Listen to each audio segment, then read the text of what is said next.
Alright, hello, my name is Finley. I am gonna go through something that I've made to try and show you what production processes I use and just how I kind of go through stuff. I'm going to be using Ableton, that's what I make all my stuff on. This was actually something for a beat battle that I made, the Kenny Beats beat battle.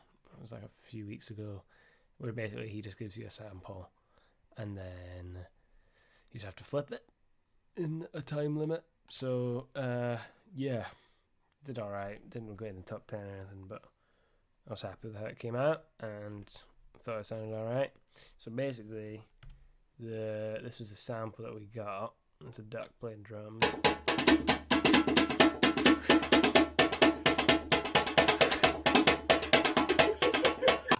Right, pretty good. This is what I did with it. So here's a sample up here. Put that into a group. It's kind of like I don't know, using like a mix bus or something on Pro Tools. That's how I kind of see it.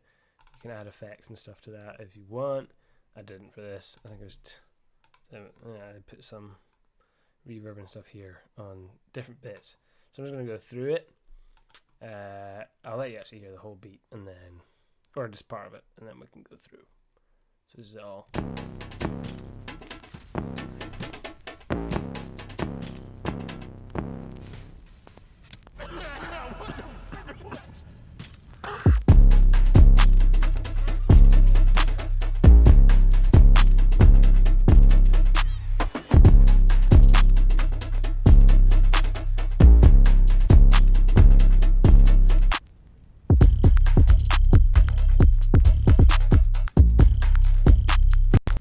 You get the idea. So the first bit I'm going to go through is the sample. Something I like doing, definitely very reminiscent of something like Kenny Beats, is kind of making a minimal intro, so having some elements in there, and then which are quite like the low end's been taken out of it or something, or they've been made mono, and so it just sounds all quite close. Basically, for when the beat actually hits here, it's much bigger, so you kind of get a wee taster of what it's going to be, but not as big. I don't know if that makes sense, but here we go. This is what I did in the sample. Just chopped it up. Something rhythmical, kind of.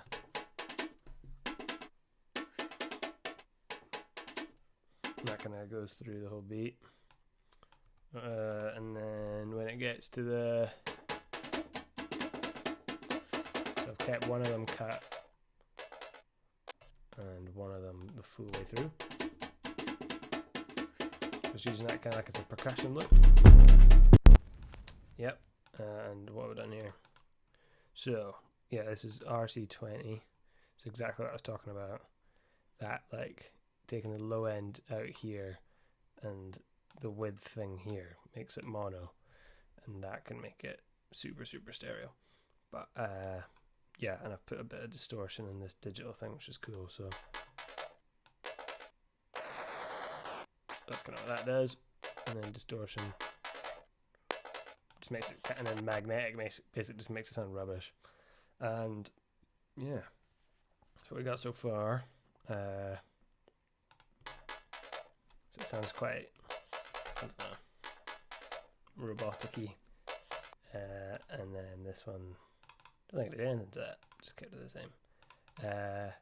A big thing that I do with a lot of percussion loops and stuff, and anything that feels like it needs kind of the space taken out of it, is this. So you go to the warp section here on Ableton, you make it go to beats, so that's the kind of what it's affecting. So you can do it to tones, you can repitch it, complex and stuff, but that just is different modes. And then I don't really know what these arrows mean, but all I know is that this one is to do with the transients. So if this was to be full, it would sound like this. So that's, you can hear everything in that, but then if you take it back, it's kind of just, it's like a gate almost. So I could have just used that, and all you hear is the little transients and none of the space after it. Instead, I think I put something like that, just to take it out a wee bit.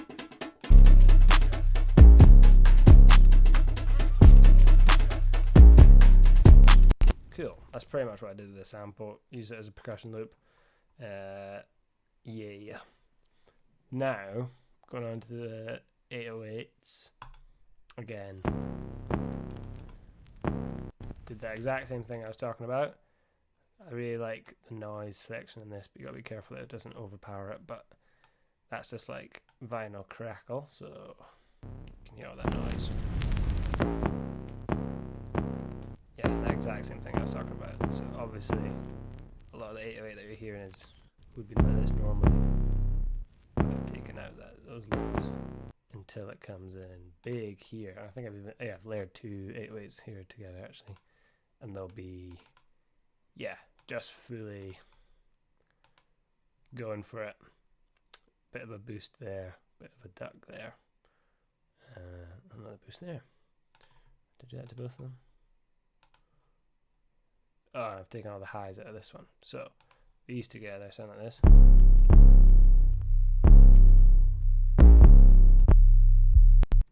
This must have had.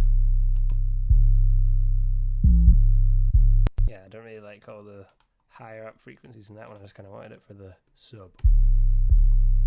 And then this one's got like, it's a bit more saturated sounding, so it's got a bit more like mid-high-ish frequencies that kind of together they sound beefy, I think, personally. And I like all that noise in the background. But yeah. Yeah. A lot of stuff that I like to do in my production is percussion. Yeah. Anything that I do, I like to put loads of layered stuff in it. But yeah. Let's hear what this sounds like by itself. There's a lot going on.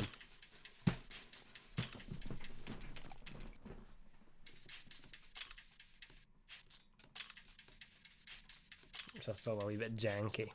Not really. I quite like that because it's not very nice if it's all super straight and quantized, but it kind of gives it a bit of groove and bounce. Yeah, and as you can see with all these percussion things, I did the exact same thing with the space. Right. And then another big thing that I like to do is have kind of ambience going on, just to fill out the space.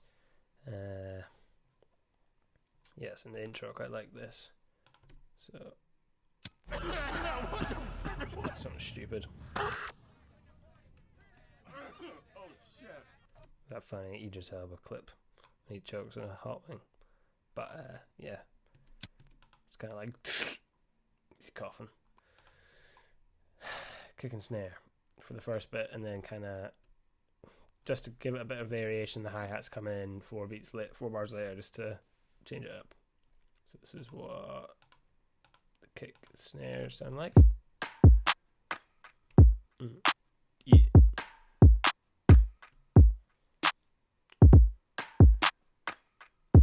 Not super interesting, but without the 808s, wanted to give it a bit of space and bounce. And the hi-hats come in.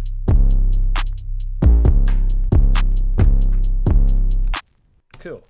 That's pretty much that. You've heard every bit. We're going to kind of talk about the structure now. It's something I also really like is carving out big bits of space of basically muting most things just for this half a bar, just so it's not constantly going. So if you put the whole beat together,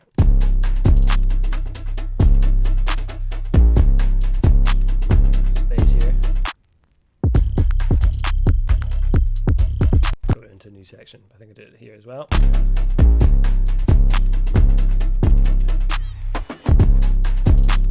Yeah, so kind of totally changing it up with a new sound. So here we've got this bird ambience that I took from I Live Next to the Sea. So I recorded some of the seagulls. This is a wee phrase. and then there's a chant, and then a fill, which kind of changes up a bit of the groove, but keeps it exciting and gives it a bit of variety. Oh, I must have put loads of delay on that. Yes.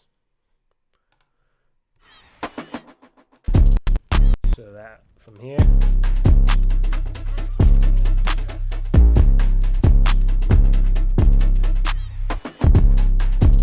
And then the hi-hats come in after that first phrase, give it a bit of space, and then go to new section. So in this bit, take out a lot of that janky percussion and keep it straight, and this one's really driving it. Just a cool loop. That is double sped, I think. Yeah, it is. And just going crazy. And then changing up the 808 and the kick pattern just to, it's way more busy. So we'll talk about the 808. I've added in this new one.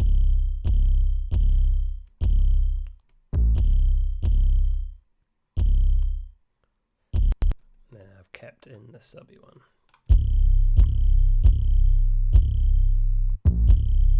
But I do quite like that high pitched thing you hear, and to kind of give it a variety. It's not as growly as the other one. And I think the kick, yeah, the kick changes here, so keeping all this together. Probably should put that in a group. Yeah, the kick's going mental.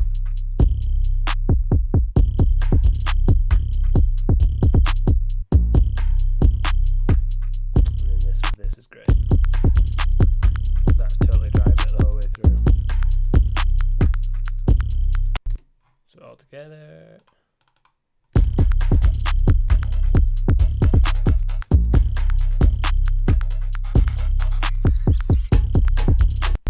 Cool. I feel like I'm just going through things quite quick, but and then this again, another bit of space added, but I think I like the breath thing. It kind of makes it sound a bit more intense. And then what did I do here? Yeah, more birds, and made them rhythmical by doing the exact same thing with the transients. And then yeah, sample is just that original one again. The chop, that thing, and then it goes into another new section before we go back to the top. So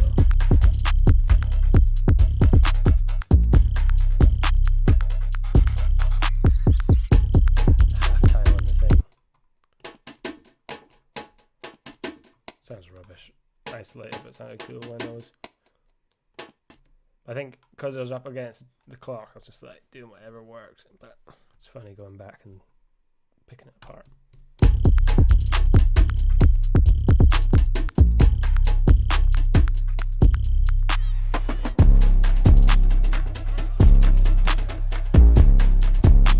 Yeah, so that's basically just going right back to the big beat drop.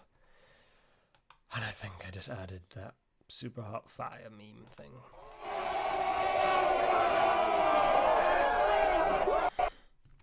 Super low down, but that just gives it a tiny bit more energy going back from, so it's not exactly the same.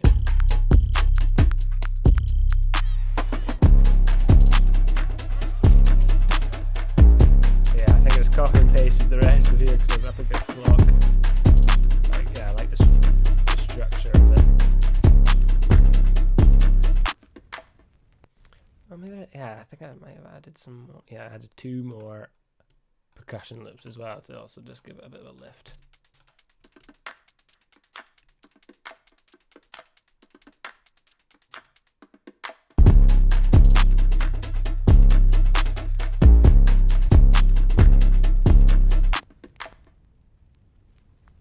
Yeah, that's pretty much the process that I went through. Yeah, hope that kind of made sense.